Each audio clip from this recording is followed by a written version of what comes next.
Welcome to Cape Town News.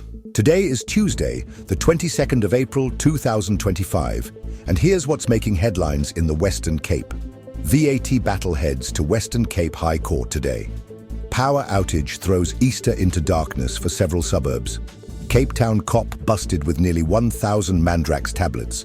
Spy cams spark outrage with surprise seatbelt fines. Wine, food and fizz on the menu at Constantia festival. Weather for tomorrow promises mild temperatures, shifting winds, and steady swells. The Western Cape High Court will today hear an urgent application aimed at stopping the planned VAT increase set to take effect on the 1st of May. The Democratic Alliance, supported by the EFF, is challenging Finance Minister Enoch Godongwana's decision to raise VAT by 0.5 percentage points, calling it an unconstitutional move that burdens struggling households. In court papers, the DA described the tax increase as regressive and harmful to the country's most vulnerable, adding that the parliamentary process, which adopted the fiscal framework, was fundamentally flawed. The EFF echoed these concerns, arguing the move undermines democratic processes and fails to protect the poor. Godongwana has warned that halting the increase could cost the state 13.5 billion rand, forcing cuts to essential services or more borrowing. He maintains that his powers to adjust VAT are lawful and time-bound, pending parliamentary confirmation. In a twist, Action SA has accused the DA of hypocrisy, revealing that the party's Deputy Finance Minister, Ashur Sarupen, was involved in drafting the budget that introduced the VAT hike. Action SA claims the DA is playing politics to salvage its image and extract power within the government of national unity. With political tensions high and the stakes even higher for the national budget, today's hearing could set a critical precedent for fiscal oversight in South Africa.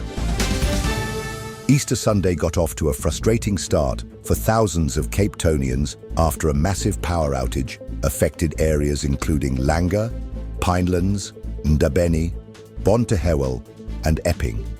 City officials confirmed the outage was caused by vandalism and theft of high-voltage cables. MACO member for Energy, Xanthia Limburg, said teams worked 12-hour shifts to restore power, with full repairs expected by Monday evening. However, due to the scale of the damage, many areas were placed on a power rotation schedule to prevent overload and assist with the restoration process. Councillor Angus Mackenzie praised the dedication of city staff, noting that under normal conditions, such repairs might take up to 2 weeks. Instead, most affected areas had partial restoration within 48 hours. The frustration was real, but the teams went above and beyond, he said. Residents were urged to switch off non-essential appliances to reduce the risk of tripping the grid. The city has reiterated calls for communities to report cable theft and vandalism through its Protect Your Power campaign. A Cape Town police officer has been arrested after being caught with nearly 1,000 mandrax tablets at his home in Kleinvlei.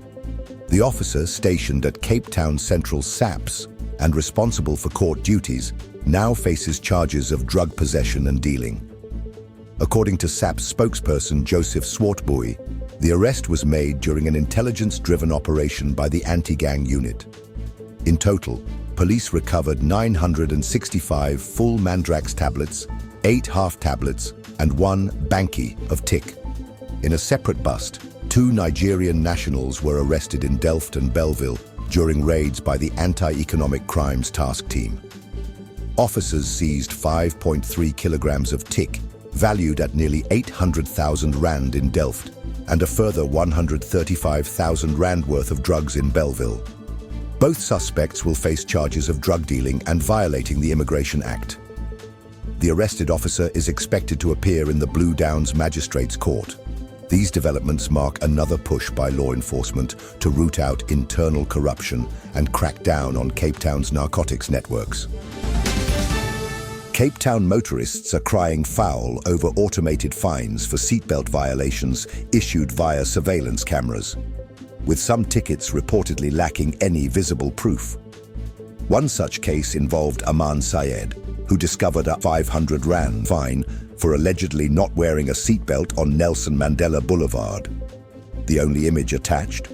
A photo of his number plate. Syed challenged the fine, and the city later withdrew it. But the incident has reignited debate over the fairness of automated traffic enforcement. Traffic Services spokesperson Maxine Besadenhout confirmed that the system is NDPP approved and managed by an external service provider. She added that the penalty for failing to wear a seatbelt is 500 Rand, while children not buckled up could cost motorists 1,000 Rand. Civil liberties advocates have questioned whether current camera technology can reliably determine seatbelt use, especially without making the evidence publicly accessible.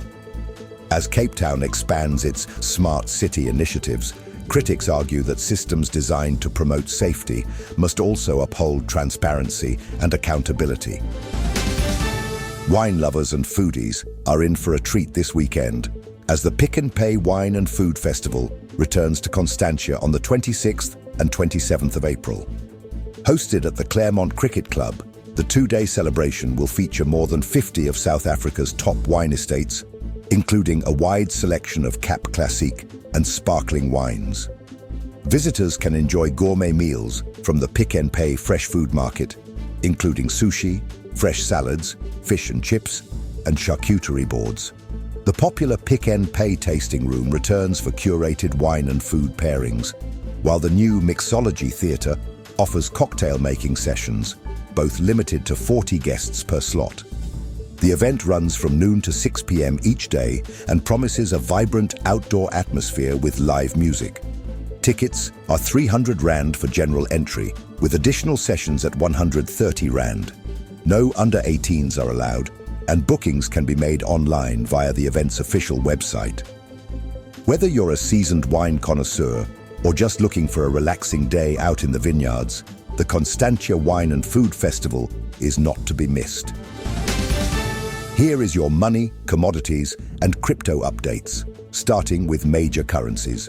The US dollar is trading at 18 Rand and 65 cents. The British pound stands at 25 Rand and 1 cent, and the euro will cost you 21 Rand and 52 cents. Moving to the commodities market, gold is priced at 2,094 Rand and 70 cents per gram. Silver is trading at 19 Rand and 69 cents per gram. Platinum is valued at 566 Rand and 42 cents per gram. And Brent crude oil is trading at $66.57 per barrel. In the cryptocurrency market, Bitcoin is valued at 1,645,108 Rand and 64 cents. Ethereum is trading at 29,454 Rand and 27 cents, while Ripple XRP is priced at 38 Rand and 88 cents. And Solana is trading at 2,602 Rand and 60 cents. Keep in mind that these figures are based on the latest available data and are subject to change due to market fluctuations. Tomorrow, the Western Cape can expect partly cloudy skies with mild autumn conditions throughout the day. In Cape Town, temperatures will range between 14 degrees Celsius in the morning and a high of 22 degrees Celsius by afternoon. Light southeasterly breezes will build to moderate speeds of 25 kilometers per hour by late afternoon. Paarl and Stellenbosch will follow a similar pattern, with daytime highs of 24 degrees Celsius and cool morning lows of around 13 degrees Celsius. Along the coast, ocean swells will measure between 2.0 and 2.5 meters, coming from the southwest with a steady wave period of 12 to 14 seconds. Sea surface temperatures will hold steady near 16 degrees Celsius. Low tide is expected at 0445 and again at 1730, with high tides at 1100 and 2350. Beachgoers are advised to exercise caution during peak swell periods and plan visits accordingly.